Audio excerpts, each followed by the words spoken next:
في إشارات ما بيشوفوهاش العين، وترددات ما بيسمعهاش غير اللي استسلم للضلمة.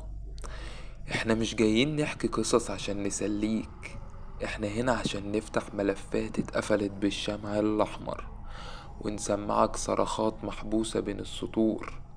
لو فاكر انك لوحدك في الأوضة، تبقى لسه ملقطتش الإشارة صح.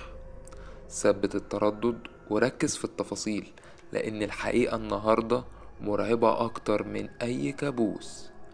بيقولوا إن الحقيقة دايما أغرب من الخيال، بس اللي هحكيهولك النهاردة كسر سقف الخيال وعدى بمراحل.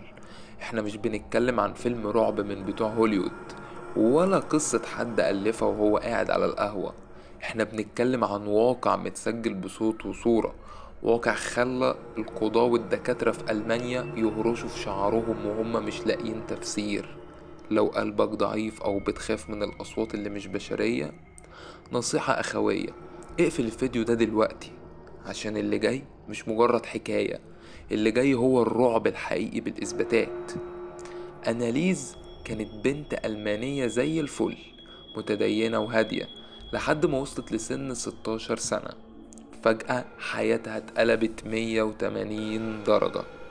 بدأت تجيلها تشنجات غريبة، والدكاترة قالوا ده صرع. خدت أدوية كتير بس مفيش فايدة، بالعكس الموضوع دخل في حتة تانية خالص.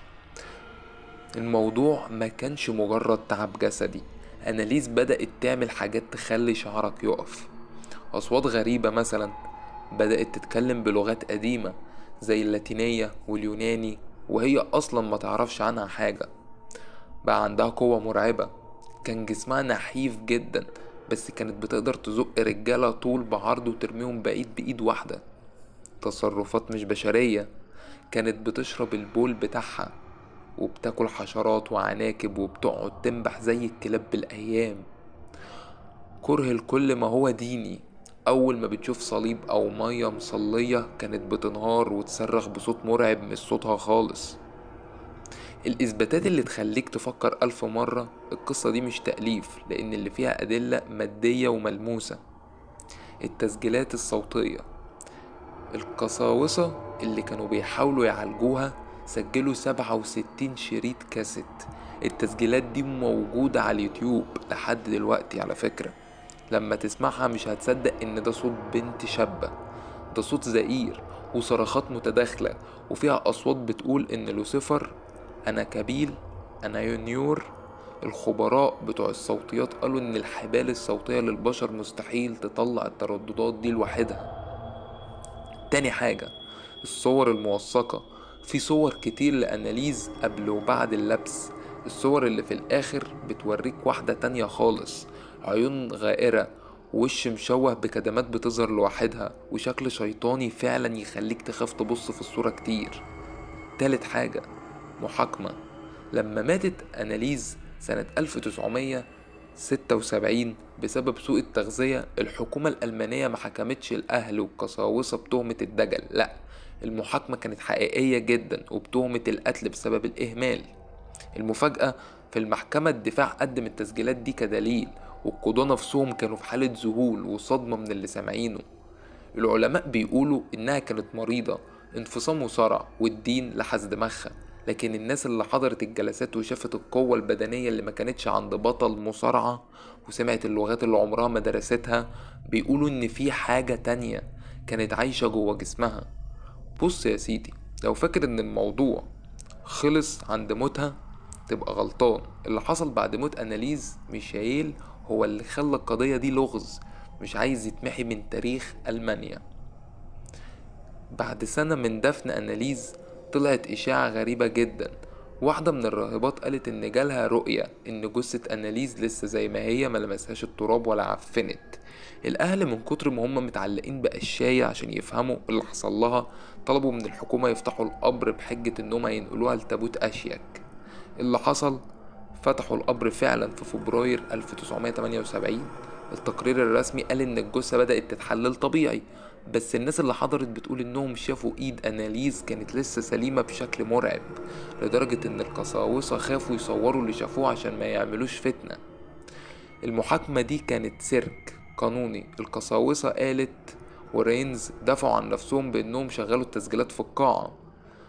القضاة والمحامين شعرهم وقف، كان في صوت في التسجيل بيوصف نار جهنم وتفاصيل مرعبة. في الآخر القاضي حكم بسجن الأهل والقساوسة 6 شهور مع إيقاف التنفيذ، يعني كان حكم رمزي. كان القضاة بيقولوا إن إحنا مش عارفين نفسر اللي حصل، بس كان لازم نلاقي كبش فدا. البيت اللي ماتت فيه أناليس في مدينة كليانج بقى مزار للناس الموعوثة بالرعب. الجيران لحد النهاردة بيحكوا عن خيالات بتظهر على الشبابيك، وأصوات صراخ مكتومة بتطلع من الأوضة اللي كانت محبوسة فيها. البيت ده حصل فيه حريقة غامضة بعد كده، والناس قالت إن الكيانات اللي كانت جوه أناليز لسه محبوسة في جدران البيت. ليه القصة دي بالذات أيقونة في قصص الرعب الحقيقية؟ عشان هي بتضرب في المنطق. لو هي مريضة نفسيا، ليه مفيش دواء واحد من أدوية الصرع أو الذهان أثر فيها ولو 1%؟ لو هي بتمثل، ازاي بنت عندها 23 سنة وزنها 30 كيلو هيكل عظمي تقدر تعمل 600 سجدة في اليوم؟ تمرينة رياضية محترفة ما يعملهاش وتكسر ركابها من كتر الحركة. العلم وقف عاجز. الطب الشرعي ملقاش تفسير للعلامات اللي كانت بتظهر على ايديها ورجليها، اللي هي شبه جروح متقطعة كانت بتنزف وتلم لوحدها. دي قصة بتقولك إن في مناطق رمادية في الكون العلم لسه موصلهاش، والدين ساعات بيقف قدامها مذهول.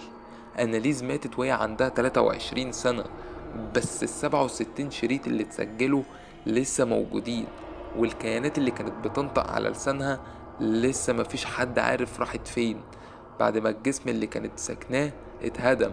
بيقول إن الكيانات دي بتجذب للناس اللي بتدور وراها بزيادة. فلو حسيت ببرد مفاجئ في الأوضة دلوقتي، أو سمعت خبطة مش مفهومة، يمكن دي طريقة أناليز عشان تقولك إنك مش لوحدك. متنساش تعمل لايك وشير لو قلبك جامد، وقولي في كومنت إيه أكتر حاجة في القصة خلت شعرك يقف.